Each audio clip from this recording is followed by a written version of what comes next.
Irmãos queridos, nós começamos esse ano, se você bem lembra, com a sua boa memória e esclarecida memória, falando sobre um tema, falando sobre um assunto. E o nosso primeiro assunto nesse ano foi? Graças a Deus, alguém sabe, né? Qual foi? Gratidão. Começamos o ano falando sobre gratidão, foi um tempo tão gostoso. E depois desse primeiro mês do ano, falando sobre gratidão, nós falamos no segundo mês do ano sobre? Decisões. Falamos sobre decisões, né? E a gente tem entendido da parte de Deus que é muito bom caminhar sobre um tema, caminhar sobre um trilho que nos leva a crescer e a saber onde queremos chegar e o porquê falar sobre ele, né? E eu gostaria de direcionar ou ter a perspectiva das minhas mensagens no mês de março sobre um tema muito importante que cada um de nós precisa ter muito claro e firme no nosso coração. E o tema é recomeços. Recomeços. Eu gostaria de falar no mês de março sobre isso, sobre como é necessário, como a vida de cada um de nós precisa de recomeços. Então esse será o tema daquilo que falaremos em todo o mês de março. E eu normalmente introduzo a minha mensagem ou a minha série falando sobre de onde ela veio. E ela sempre vem primeiro do coração de Deus para a minha vida, né? Eu sou o primeiro que recebo a mensagem, né? Então você fala, ô pastor, o senhor está apertando a gente, pastor, Saiba você que primeiro fui eu que levei, que aprendi, que fui apertado por isso, mas quando pensei nessa série de gratidão, decisões e recomeço, eu não pensei que tinha tanto a ver com aquilo que eu deveria falar nesse momento. Então, nesse primeiro momento da mensagem, eu vou introduzir essa série diferente. Eu vou introduzir essa série com um vídeo. E esse vídeo eu peço que cada um de vocês que aqui estão, aqueles que estão aqui fora também, possam ver, mas não só com os olhos.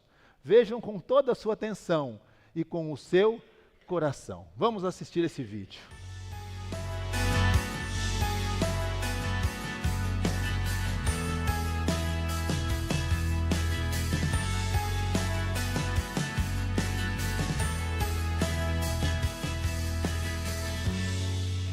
Sai de tua tenda, ó filho meu,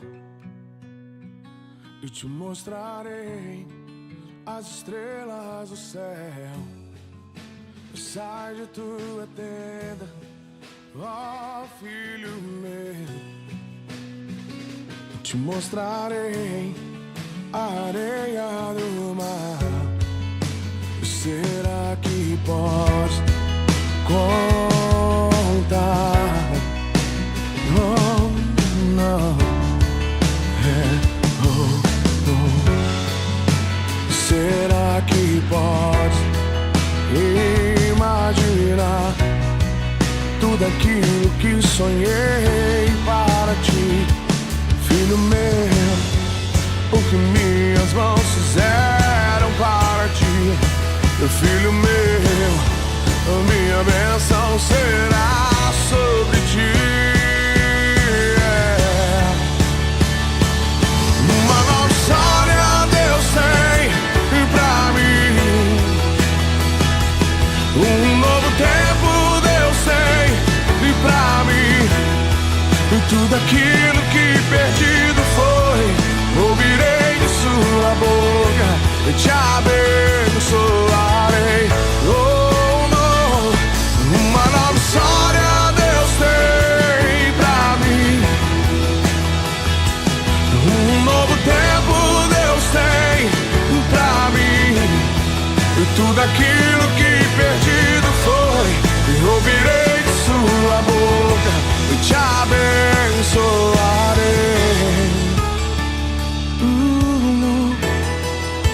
Eu te abençoarei, eu te abençoarei, assim diz o Senhor. Oh, oh, oh. Te abençoarei, eu te abençoarei.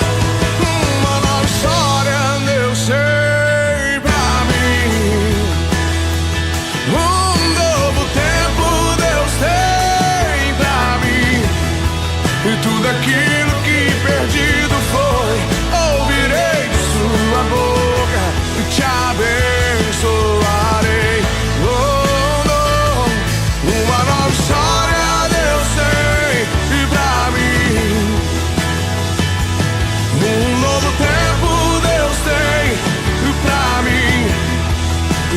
aquilo que perdido foi.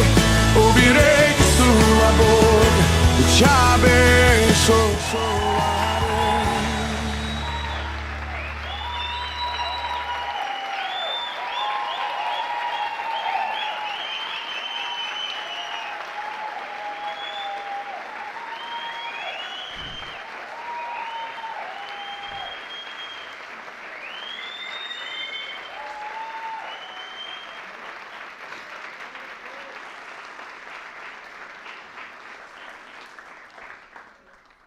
Meus irmãos, fico feliz com os aplausos. Os irmãos nem sabem exatamente o que é.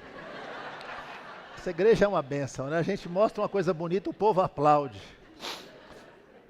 Queridos, recomeços. Vou tentar falar. Nós, como vocês sabem, vínhamos orando para que Deus nos levasse a um lugar, nos conduzisse a um lugar. E fomos oramos e olhamos muitos lugares, procuramos muitos lugares. Hoje nós temos pessoas aqui, temos um grande grupo de pessoas ali fora. E o Senhor nos conduziu a um lugar, dentre esses vários, e é esse lugar. Nós entendemos nesse lugar, não só a resposta de nossas orações, mas o amor de um Deus fiel, que faz infinitamente mais do que nós pedimos ou sequer pensamos. Esse lugar é um lugar aonde nós fomos, aonde nós caminhamos, pelo qual nós oramos, e as coisas têm caminhado muito bem para que esse lugar, daqui a poucos, talvez dias, seja a nova sede da nossa igreja.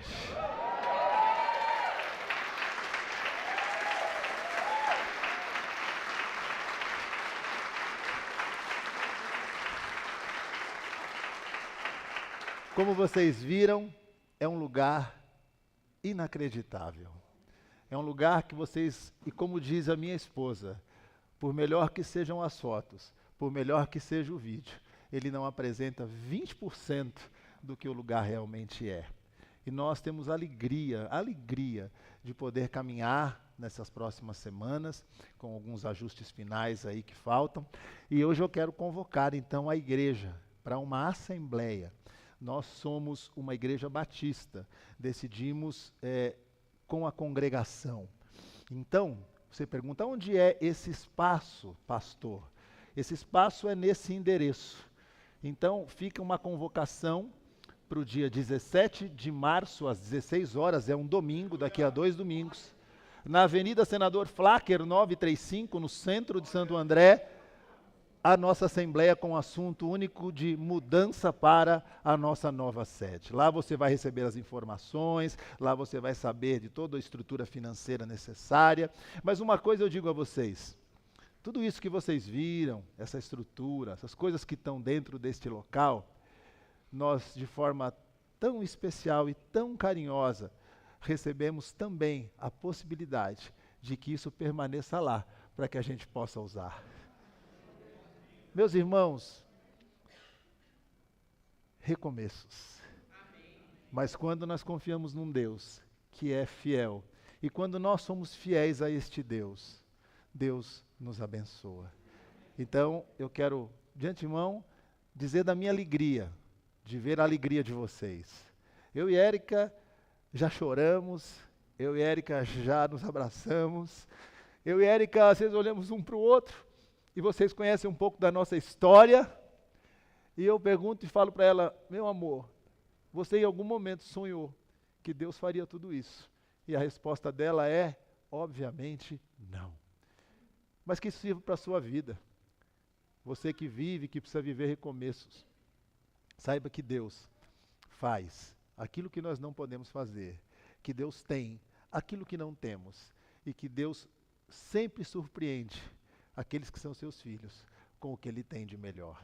Eu tenho certeza que se Deus continuar nos conduzindo, se Deus continuar colocando as mãos dele sobre nós, e a primeira mensagem que eu preguei nesta igreja, com 12 pessoas, em cima de uma mesa, com o único teclado do André, eu preguei uma mensagem com esse tema: se o Senhor se agradar de nós, do que fizemos, do que buscamos e de como vivemos, Ele vai nos abençoar.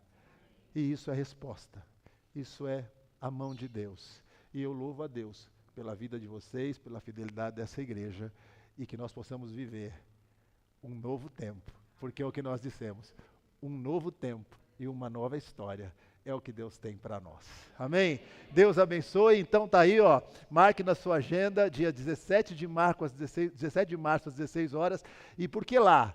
Para que você possa conhecer o lugar, para que você possa entrar, para que você possa pisar ali e para que você possa ver tudo aquilo que Deus tem feito para nós, por nós e através de nós. Amém, queridos? Felizes, então? E eu quero orar, e eu quero orar de forma muito especial com a igreja nesse momento, e quero orar para que Deus continue guiando, conduzindo, confirmando os passos desta decisão tão importante que nós estamos e precisamos tomar. Vamos ficar em pé, todos nós, aqui, lá fora. Deixa eu ver, está desligado, amor. Pode falar. Vamos orar então. Senhor Deus, nesta manhã nós te agradecemos por estarmos aqui reunidos na tua casa. Te agradecemos por tudo aquilo que já vimos e ouvimos, pela tua fidelidade em fazer infinitamente mais do que pedimos ou pensamos. E nós cremos no mesmo Deus de ontem, o mesmo Deus de hoje, que cuida de nós, que conhece os nossos sonhos, que conhece os detalhes do nosso coração.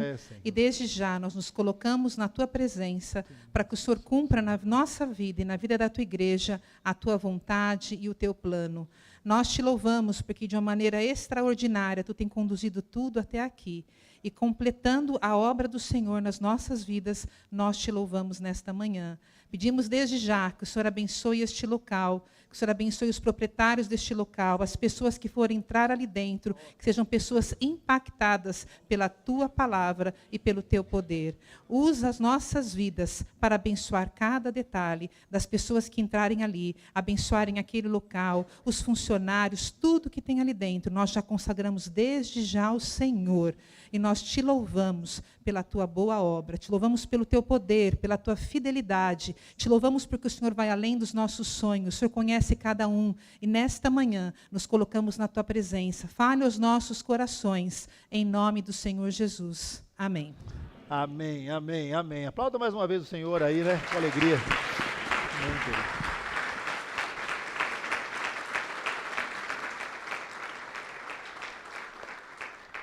Amém. Vou tentar pregar agora uma mensagem. Senta aí no seu lugar aí. Já cumprimentamos. E agora, você viu que se eu não faço, a Érica está lembrando. Já cumprimentou? Já cumprimentamos. A Érica estava ali fora trabalhando com as crianças, sempre ali com os nossos pequenos. Amor, temos muitas crianças aí hoje? Muitas crianças nas salas, nos departamentos. E agora a gente vai crescer as salas, crescer a nossa escola bíblica, começar tanta coisa junto para a glória do Senhor, viu, meus irmãos? Mas eu quero falar sobre recomeços, e eu quero falar especificamente sobre algo. Eu quero falar sobre a matéria-prima do recomeço. Falar de recomeço é importante, mas entender de onde a gente vai recomeçar e como a gente pode recomeçar é algo muito importante também. Queridos, nós, na nossa vida, vamos passar por momentos e por situações aonde nós vamos pensar que recomeçar é algo impossível. Impossível porque muitas vezes nos falta recursos. Impossível porque muitas vezes nos falta esperança. Impossível porque muitas vezes as circunstâncias que estão ao nosso redor nos apresentam uma cena para a qual olhamos e entendemos então que é o fim, que acabou, que não tem nada mais depois disso. Mas, quando olhamos para as escrituras sagradas, a palavra de Deus, nós vamos ver que a história dos homens e mulheres de Deus sempre foram histórias de recomeço. Se você olha para a história, por exemplo, de Abraão, aquele que já velho e bem velho, concebe com a sua esposa estéril um filho, porque foi chamado a Deus, por Deus, e recebeu de Deus um chamado e um chamado de recomeçar. Quando nós olhamos para Moisés, tantas vezes precisou recomeçar. Quase morto quando bebê, quando sai da casa de Faraó, como filho da filha de Faraó, quando enfrenta 40 anos de um deserto e quando é chamado a voltar para libertar o povo, é chamado a recomeçar.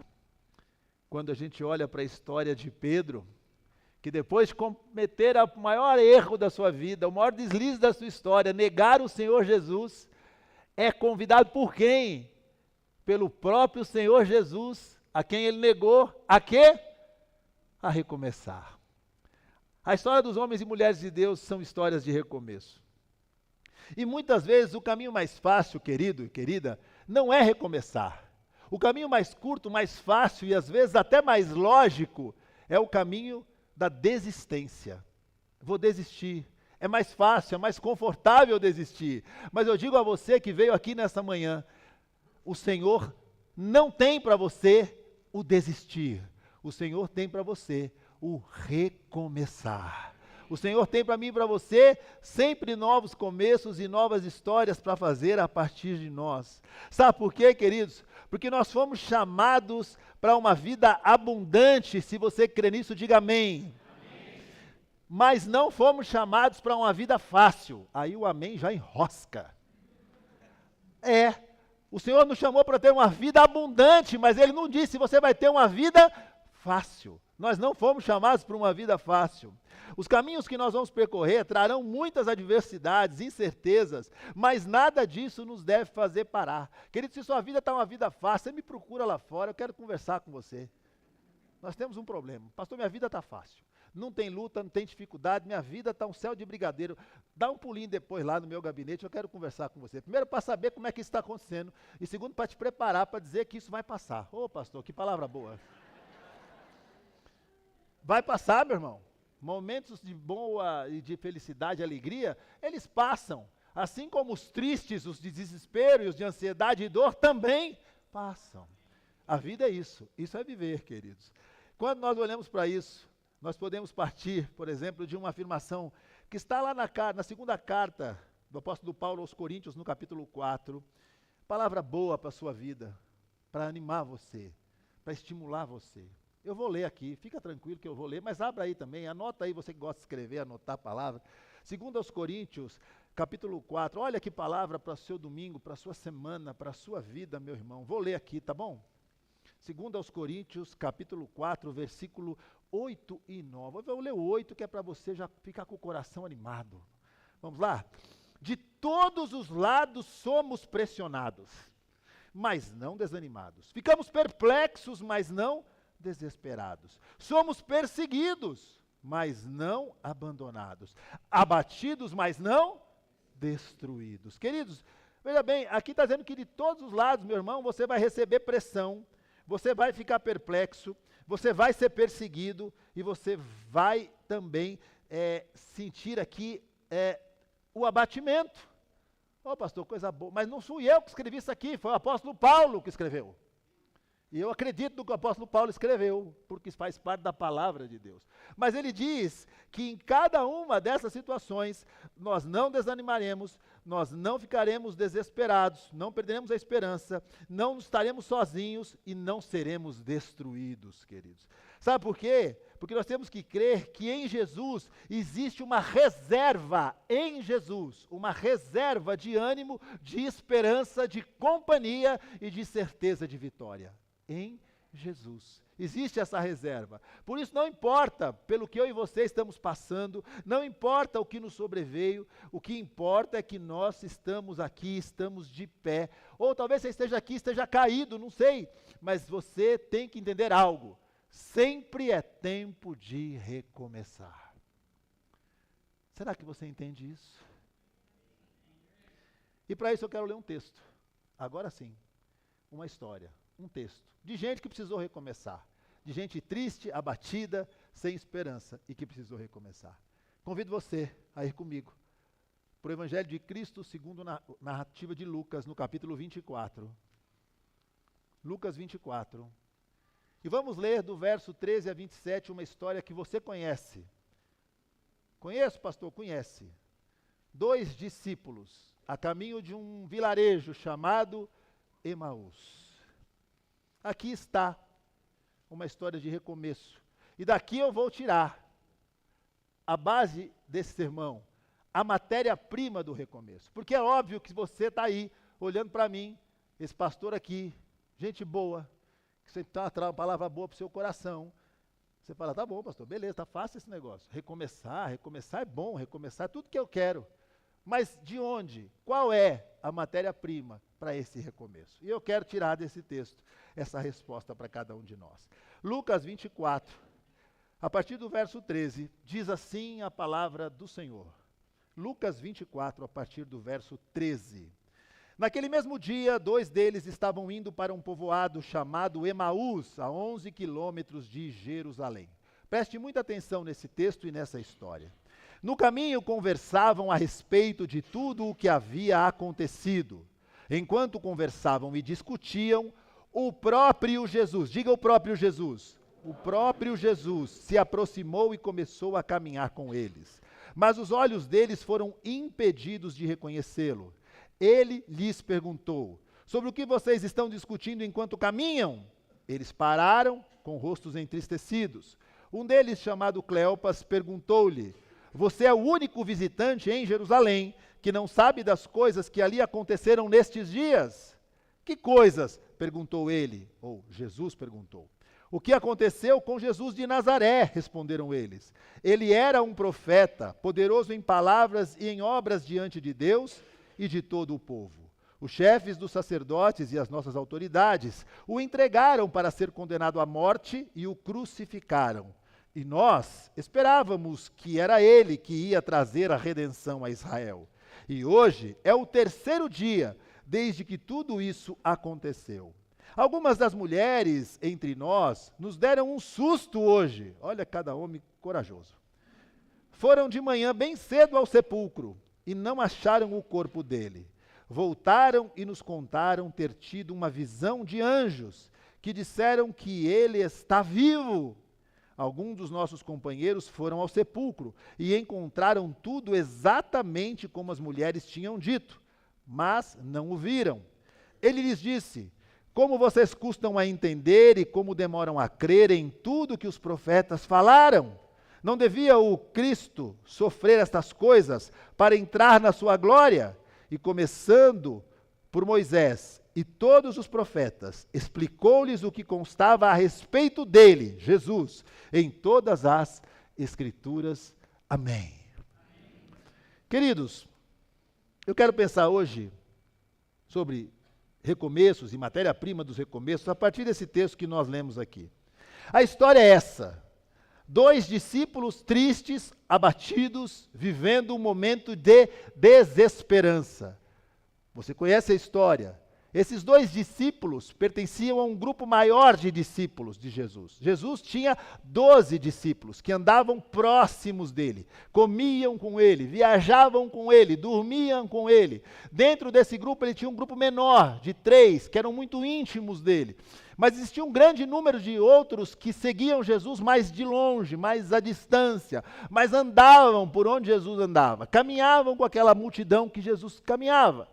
E esses 2 pertenciam a esse grupo de discípulos.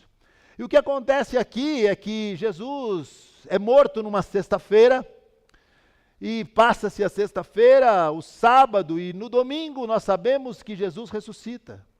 Mas a fé e a estrutura daqueles discípulos não sustentou, ou não foi suficiente para sustentá-lo até o domingo. Eles desistem no meio do caminho. E esses homens, então, precisam recomeçar. E precisam ser convidados a recomeçar por alguém. Alguém precisa ir lá e falar, vocês precisam recomeçar. E o que me chama a atenção é que o alguém que decide fazer isso não é nenhum dos outros discípulos, que nesse momento estavam escondidos também, num quarto, com medo de serem presos e mortos, como foi Jesus. Correu cada um para um lado, meu irmão. Não ficou nenhum para contar a história. Jesus falou, e vocês vão correr mesmo. Esses aqui também correram, mas correram para o caminho completamente distante daquilo que eles deviam fazer. E o que me impressiona é que não é os discípulos que correram, que vão atrás desses dois que tomam um caminho diferente. Quem vai atrás desses dois é o próprio Senhor Jesus, após ressuscitar. Sabia que essa foi a primeira missão de Jesus após ressurreto? Buscar discípulos fujões. Discípulos que correram e que desistiram de algo que ele os chamou para fazer. Nós muitas vezes parecemos com esses homens. Mas o que eu gosto é que tudo isso começa em um dia comum. O texto diz claramente, naquele mesmo dia, um dia comum. Que dia era esse dia comum? Um domingo comum. Um domingo como hoje. Um domingo como hoje. Um domingo comum. O texto diz no verso 13 e 14 que naquele mesmo dia, 2 deles estavam indo para um povoado chamado Emaús, a 11 quilômetros de Jerusalém, e no caminho conversavam a respeito de tudo o que havia acontecido. Um dia aparentemente comum, um domingo na vida de muitos. Queridos, você tem que se pôr lá na situação e na cena daquele dia. Jesus foi morto na sexta-feira com outros 2 ladrões, lembram disso? Um à sua direita, um à sua esquerda. Isso foi na sexta-feira. Você já foi em muito sepultamento, em muito velório de muita gente aqui que morreu. Ah, pastor, eu não vou em velório porque eu não gosto. Você também não gosta. Quem que gosta de ir em velório? Pastor, eu não vou no velório, não gosto de ir no velório. Eu fico impressionado com essa resposta. Eu vou ficar preocupado se alguém falar, pastor, coisa que eu gosto é um velório. Ninguém gosta. Mas quando você e eu vamos a um velório, o que é que acontece? Velo morto, enterro morto. E durante aquele processo, parente se encontra, relembra das coisas do ano passado, não é? Coisa para encontrar parente é no velório. Conversa, fala, enterro morto. Enterro morto, cada um entra para o seu carro, cada um toma o caminho da sua casa e a vida continua. Jesus morreu na sexta-feira, a vida seguiu. Aquele domingo era um domingo como foi o domingo anterior. O outro domingo era mais um domingo. Tinha gente que foi para a feira, tinha gente que foi trabalhar, tinha gente que estava em casa preparando um almoço no domingo, tinha gente fazendo um monte de coisa naquele domingo. Aquele domingo era um dia comum. Mas aquele domingo também foi o dia da ressurreição do Senhor Jesus. Um domingo comum, um dia em que nada parecia diferente. Mas naquele domingo um anjo aparece. E aparece para quem? Para as mulheres que foram ao sepulcro ver Jesus e ungir Jesus após sua morte de maneira digna. Porque os homens não foram, né? Quem foi foram as mulheres. Mulheres foram. E mulheres encontram o anjo, e o anjo diz para ela, estão procurando aqui o quê? Jesus, o nosso Senhor, não está aqui. Por quê? Porque ressuscitou. As mulheres saem correndo, vão lá contar para os homens escondidos numa sala. E os homens falam o quê? Não dá crédito para essas mulheres, mulher é complicado, ou que essas mulheres estão falando, ninguém sabe se isso é verdade, deixa isso para lá. Não creram. E esses então, que estão a caminho de Emaús, ouviram essa mensagem, ouviram essa informação. Mas também não creram, e só não creram como foram embora. Agora, o que nós vemos aqui é que a tese que nós sustentamos a partir desse dia comum é que quando tudo nos sobrevém ou quando nada parece acontecer, quando eu e você estamos envolvidos na nossa rotina de vida que temos, segunda após segunda, domingo após domingo, culto após culto, você precisa crer em algo. O Senhor Jesus pode fazer de um dia comum um dia extraordinário. Queridos, eu me impressiono como nós deixamos de crer em dias extraordinários. A gente pensa que todo dia vai ser igual, porque você vive todo dia igual. Mas, irmão, procure não viver todo dia igual. Tem gente que tem uma rotina que é desesperadora, né, gente? Aqueles irmãos metódicos assim, sabe? Que se você trocou a escova dele de lugar, ele não sabe nem como é que ele entra no banheiro. Ele se perde com qualquer mudança, tudo para ele tem que estar dentro de uma caixa. Mas, meus irmãos, o Senhor Jesus é esse. Quando ele nasce, quando ele ressurge, quando ele renasce, ele faz de um dia comum um dia extraordinário. E nós vamos ver aqui que esse trabalho começa a partir de um dia comum que vira um dia extraordinário. E sabe o que precisa para um dia ser extraordinário? Você crer que Jesus está com você. Porque nós vivemos na nossa rotina e esquecemos disso. Meu irmão, tem gente que chega no domingo, é dia do culto. Rapaz, o cara nem sabe se ele vai no culto e por que vai no culto. Por que você vem no culto? Ele falou, porque é domingo. E se o culto mudar para sábado? Aí o senhor me quebra, pastor, porque não só porque eu tenho um compromisso, porque eu estou acostumado que o culto é domingo. Vou falar de novo desta ceia aqui. Eu não vou perder essa oportunidade, porque veja bem, quando é a ceia, queridos? Primeiro domingo do mês. O irmão já vem sabendo o que tem. Penso eu, quem sabe com tudo novo, mudanças, tá? O irmão vem e não tem. Pastor, mas eu vim para tomar, mas não quer dizer que não tem no mês, não tem no primeiro domingo. A gente até isso põe numa rotina. A nossa vida vira muitas vezes uma religião.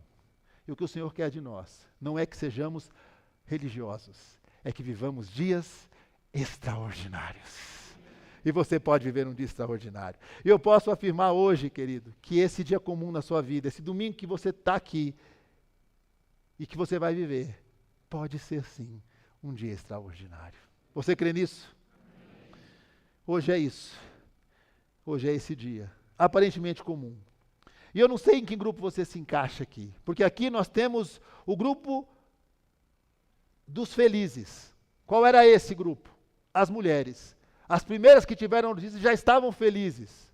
Mas nós temos um outro grupo, o grupo dos descrentes. Aqueles que não se alegraram com a alegria das mulheres, mas que não creram. O grupo dos descrentes. Mas também a gente tinha um outro grupo aqui. O grupo dos que já desistiram. Entende? Um grupo de pessoas alegres, mulheres que têm uma boa notícia. O grupo daqueles que não creem na boa notícia. E o grupo daqueles que já desistiram de crer que algo pode ser extraordinário. Eu não sei qual é o seu momento.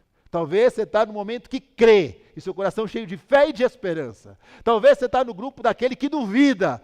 E se você estiver, eu te convido a crer. Mas talvez você esteja no terceiro grupo, o grupo daqueles que já desistiram. E se você desistiu, creia. O Senhor Jesus tem para você um novo começo. Amém, queridos? Mas o centro dessa mensagem está em 3 perguntas, ou em 3 afirmações, em 3 situações que a narrativa nos mostra. E quais são elas? A história vai continuar, e Jesus agora caminhando com aqueles 2 homens cegos, porque você entendeu aqui que eles não sabiam quem era aquele homem. Sim ou não? Jesus se aproxima deles e diz que os olhos deles foram impedidos de reconhecer que era Jesus. Então Jesus, nessa caminhada com eles, querendo ouvir deles o motivo pelo qual eles estavam naquele caminho e o porquê eles estavam tristes, caminhando naquela estrada, vai nos mostrar a matéria-prima para recomeçar. Veja bem, a narrativa nos mostra isso, que eles estavam confusos. Confusos por não conseguir responder a Jesus 3 perguntas que Jesus fará, ou 3 situações que eles vão viver, e que eu e você precisamos responder de forma clara, se eu e você quisermos recomeçar e recomeçar bem. Quais são elas? Com quem Jesus realmente era? Essa é a pergunta que Jesus vai fazer, e é como eles vão entender e interpretar quem era Jesus. Quem Jesus realmente era. Uma outra coisa, o que Jesus veio fazer? Era algo que eles estavam confusos. Então, quem Jesus realmente era?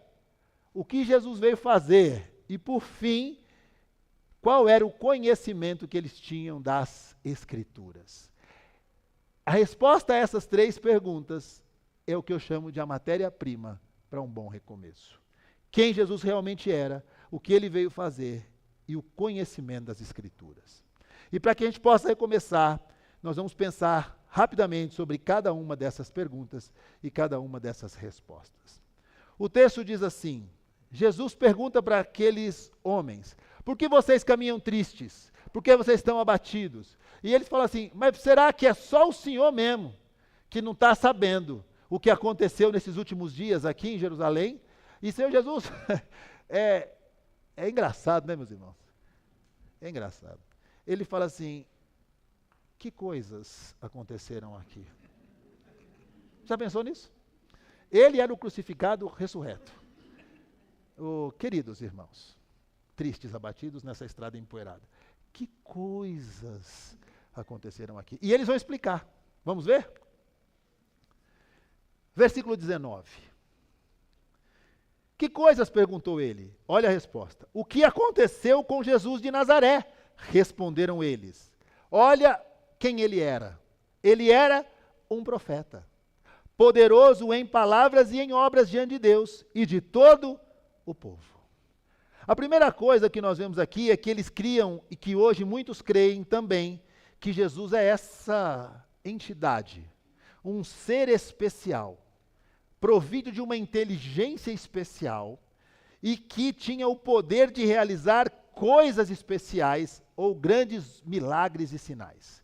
Muitos pensam e enxergam Jesus assim. Quem ele era? Ele era isso, ele era um profeta, um homem sábio, que ele diz aqui palavras bonitas, e de vez em quando ainda fazia uma obra diferente, fazia um grande milagre. Esse era Jesus. É assim que eles dizem que Jesus era na visão deles. Eles tinham este Jesus para crer. E muitos creem em Jesus assim. Jesus como uma entidade. Jesus como um ser galáctico, Papai Noel do céu. Senhor, me dá a mão.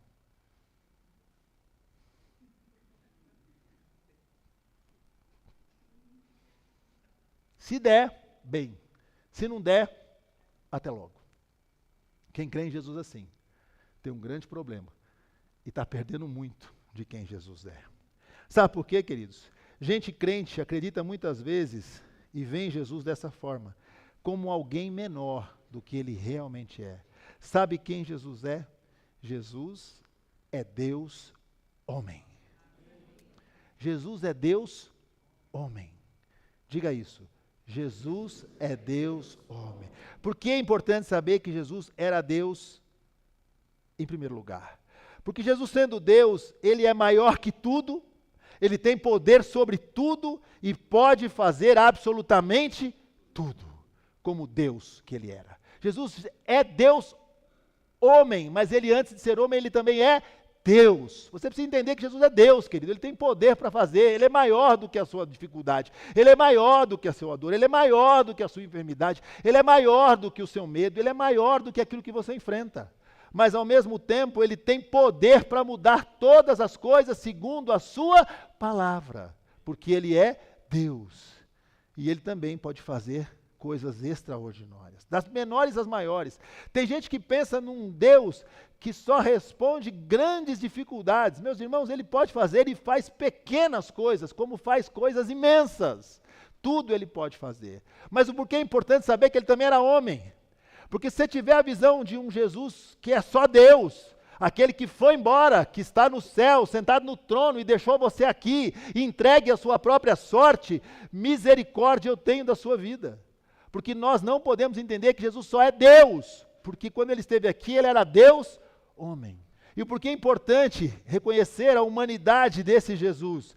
Porque quando ele esteve aqui por ser homem e por isso veio, ele sentiu as nossas dores. Ele conheceu as nossas aflições, ele não se distancia de nós. Pastor, o senhor não sabe o que eu estou passando, meu irmão, eu posso não saber, mas o Senhor Jesus sabe e ele viveu isso. Ele entendeu, ele sentiu a dor na sua própria carne. Ou você acha que o prego nas mãos de Jesus não doeu? Ou você acha que o sangue dele era fake?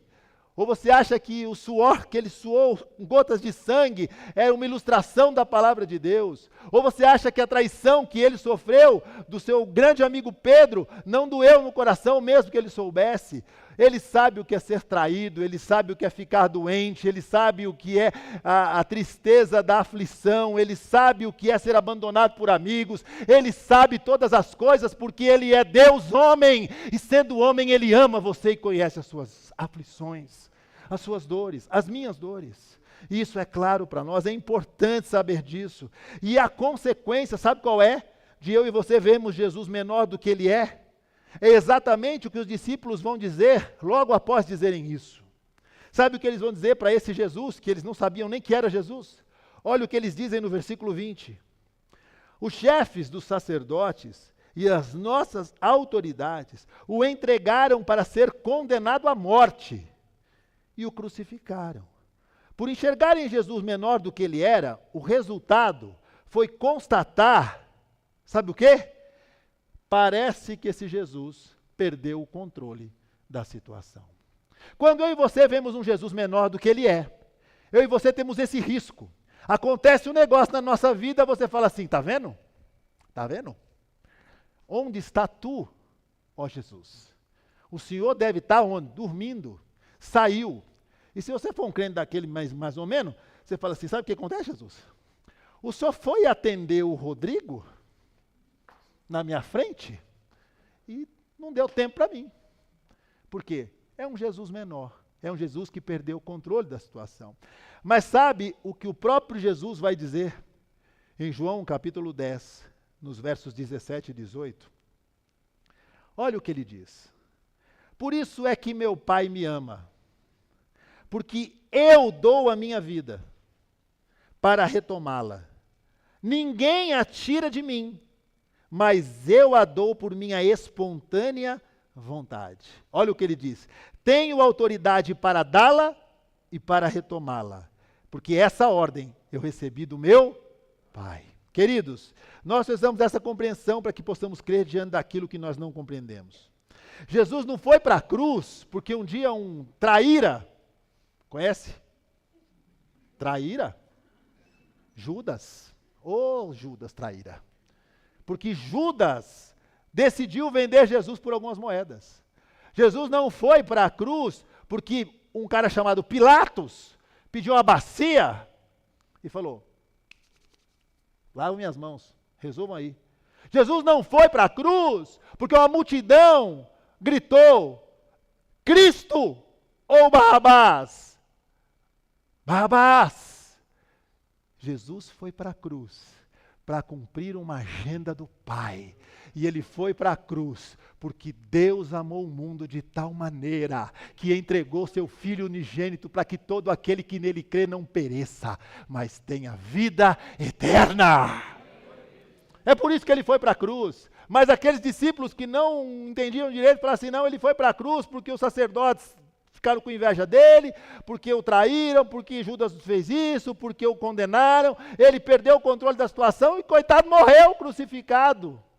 Não, ele foi para a cruz por amor, por cumprir uma agenda e porque Deus sempre tem e terá o controle da história nas suas poderosas mãos.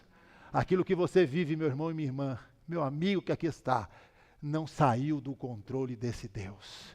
Mas eu não entendo, pastor, mas ele não é obrigado a te explicar. Ele é obrigado a sustentar você nesse meio dessa situação, porque ele é Deus. Deus e Deus homem, que conhece a nossa dor, que de perto viveu a nossa aflição. Se você entende, diga amém. Jesus se entregou voluntariamente por amor e toda a autoridade ele tinha até sobre a morte. Porque para Jesus, queridos, nem a morte foi o decreto do fim. Mas sabe o que foi a morte de Jesus? Uma oportunidade de recomeçar. Nem a morte, querido.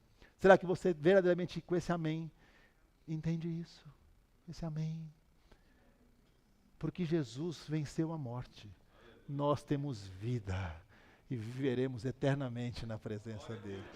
Isso é recomeço, isso é certeza. Mas sabe o que mais eles não tinham claro? O que Jesus veio fazer? Olha o que eles esperavam de Jesus, no verso 21. Nós esperávamos que era ele que ia trazer a redenção a Israel. E hoje é o terceiro dia desde que isso aconteceu. Aqueles discípulos, assim como muitos outros, viam Jesus como um libertador político, um líder político. Nós esperávamos que ele ia se levantar contra todas as nações que oprimem o povo judeu e nos libertar para que a gente tenha uma pátria, um lugar aqui nesse mundo, um nome, uma cidadania. E nós pensávamos que ele ia ser esse líder que ia se levantar politicamente, mas deu ruim. O plano não se cumpriu. Era o que nós esperávamos. Mas Jesus não cumpriu essa agenda de libertador político. Sabe por quê? Porque não foi isso que ele veio fazer. Não foi isso que ele veio fazer. Nunca foi a agenda, nunca foi a missão, nunca foi o objetivo. Sabe o que ele veio fazer? Jesus veio buscar e salvar o que estava perdido. É isso que ele veio fazer. Jesus veio buscar e salvar o que estava perdido. Lucas capítulo 19, falei disso na última mensagem, no versículo 10. Jesus diz para um homem que chama Zaqueu: pois o Filho do Homem veio buscar e salvar o que estava perdido. Quando ele fala para os discípulos sobre uma ovelha perdida, lá em Mateus capítulo 18, versículo 11, ele diz: o Filho do Homem veio para salvar o que se havia perdido. Ele fala, tem 99, 100 ovelhas num aprisco, uma fugiu, ele deixou as 99 e foi buscar aquela que se havia perdido.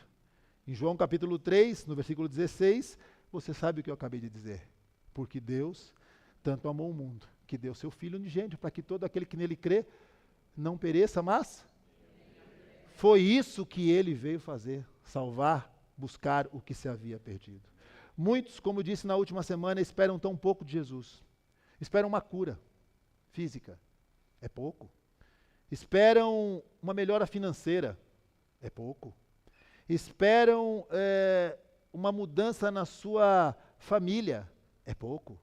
Não estou dizendo que não é importante, eu estou dizendo que é pouco, porque Ele tem muito mais. Porque diz a palavra de Deus, se Ele nos deu o que tinha de mais precioso e caro, que é o Seu Filho, Ele não nos daria também as demais coisas? Querido, não duvide, creia nisso, Ele veio para isso.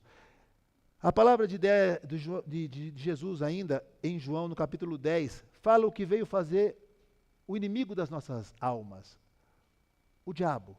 Diz, o ladrão vem para roubar, matar e destruir. Mas eu vim para que tenham vida e a tenham plenamente ou em abundância.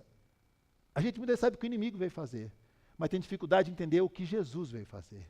E o que Ele veio fazer é dar a mim e a você a esperança de um futuro, vida plena, vida abundante e a certeza da salvação. Se você crê, diga amém. E eu termino com o terceiro ponto e o que todos nós precisamos entender para basear e fundamentar a fé que temos nesse Deus que nós precisamos conhecer e saber o que veio fazer, que é o conhecimento das Escrituras. Veja bem, depois deles fazerem esse reme-reme todo, conhece a palavra reme-reme? Não. Reme-reme, aquela murmuração, reclamação, mimimi, entendeu não? A gente pensou que ele era, aí pensamos que ele faria, aí pensamos nisso, aí pensamos naquilo, aí as mulheres vieram lá, aí contaram a história, papagaiada lá, nós estamos aqui. Aí Jesus para, dá aquela, eu vou, como é que, a cena foi assim, deixa eu só. Jesus para, olha bem na cara dos dois, dá aquela respirada e aquela suspirada, e diz isso. Como vocês custam a entender e como demoram a crer em tudo que os profetas falaram? Tem uma exclamação aqui. Não devia o Cristo sofrer essas coisas para entrar na sua glória? Mas não acabou aí. Aí começou a EBD de Jesus. Que dia era esse? Aqui nasceu a Escola Bíblica Dominical. Olha aqui. E começando por Moisés, mais ou menos aqui, começando por Moisés, e todos os profetas, explicou-lhes o que constava a respeito dele em todas as Escrituras. Queridos, sabe qual que é o problema desse povo? Desses dois? O mesmo problema do povo que Oséias, capítulo 4, versículo 6 diz. Diz assim, ó, meu povo foi destruído por falta de conhecimento. Oséias diz isso. Foi e continua sendo. Porque eles não conheciam as Escrituras e o que as Escrituras diziam sobre Jesus. Aí ia ter fé de que jeito, querido? Ia saber o que ia acontecer de que jeito? Ia esperar de que jeito? O povo é destruído porque não conhece as Escrituras. Aqueles dois discípulos agora são confrontados com base no seu desconhecimento. E falta de fé vem de desconhecimento, querido irmão e irmã. Hoje eu creio que essa é a maior necessidade da igreja.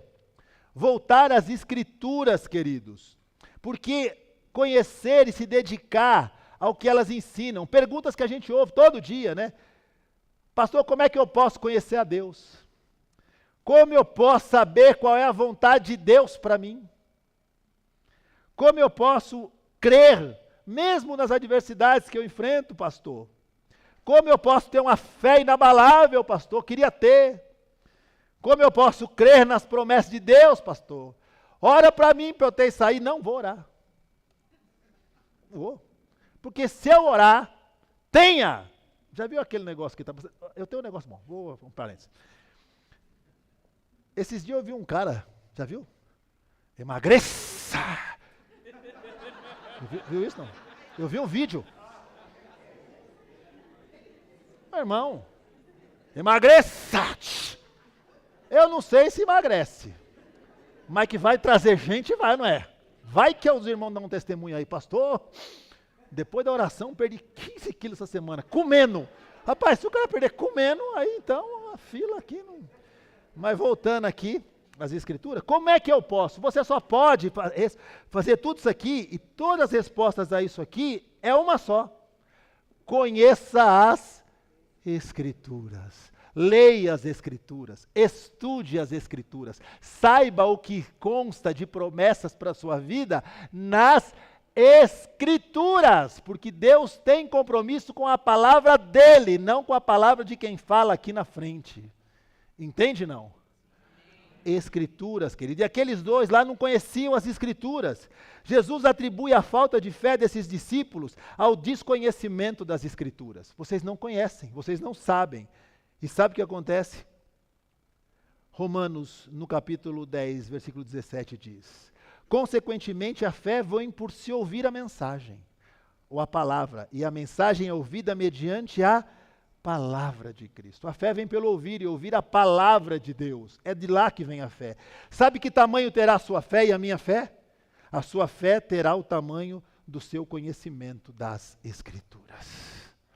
Pastor, eu quero orar para a minha fé crescer. Vamos orar, mas quer que ela aumente?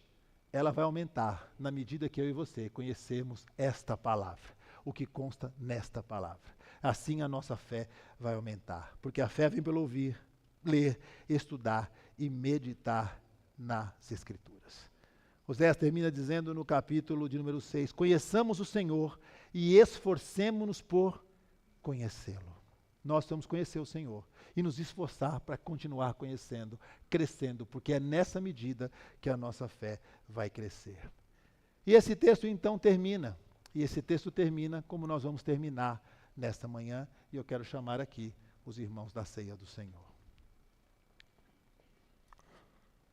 Esse texto termina, queridos, sabe como? Com Jesus caminhando ao lado desses homens e indo embora. E Jesus, andando, recebe um convite daqueles discípulos. Sabe qual é o convite que ele recebe? Senhor, entra aqui, fica com a gente aqui, bom homem. Fica com a gente, bom homem. Entra aqui, fica conosco. E o texto vai dizer claramente o seguinte: ao se aproximarem do povoado para o qual estavam indo, Jesus fez como quem ia adiante. Mas eles, aqueles dois, insistiram muito com ele. Fique conosco, pois a noite já vem, o dia já está quase findando, então ele entrou para ficar com eles. Mas olha o que acontece aqui. Quando estava à mesa com eles, tomou o pão e deu graças, e o partiu e o deu a eles. E diz o texto, então os olhos deles foram abertos e o reconheceram, e ele desapareceu à vista deles. Mas um perguntou ao outro, não estava queimando o nosso coração enquanto ele nos falava no caminho e nos expunha as Escrituras? E então, naquele mesmo fim de tarde, já começo de noite, com a estrada escura, diz o texto, eles se levantaram e voltaram imediatamente para Jerusalém. Agora não era tempo de desistir. Agora não era ter medo da estrada escura. Agora não era ter medo do caminho de volta, que era um caminho perigoso, numa estrada cheia de salteadores e ladrões numa noite escura. Agora Era hora de recomeçar. E isso no momento em que ao redor de uma mesa eles comem do pão, eles reconhecem quem era Jesus. E esse é o convite que o Senhor tem para cada um de nós nesse momento. Nós vamos nos sentar ao redor da mesa agora e vamos receber os elementos. E você vai tomar esse elemento na sua mão e vai aguardar. E nós vamos comer e beber juntos. E você vai se lembrar de cada um desses passos durante o seu momento de oração e reflexão. Quem Jesus é, o que Ele veio fazer e qual é o tamanho da sua fé e daquilo que você conhece dele na palavra do Senhor. Esta é, ou este é, a essência e a matéria-prima para um recomeço. Então agora nós vamos orar e você pode então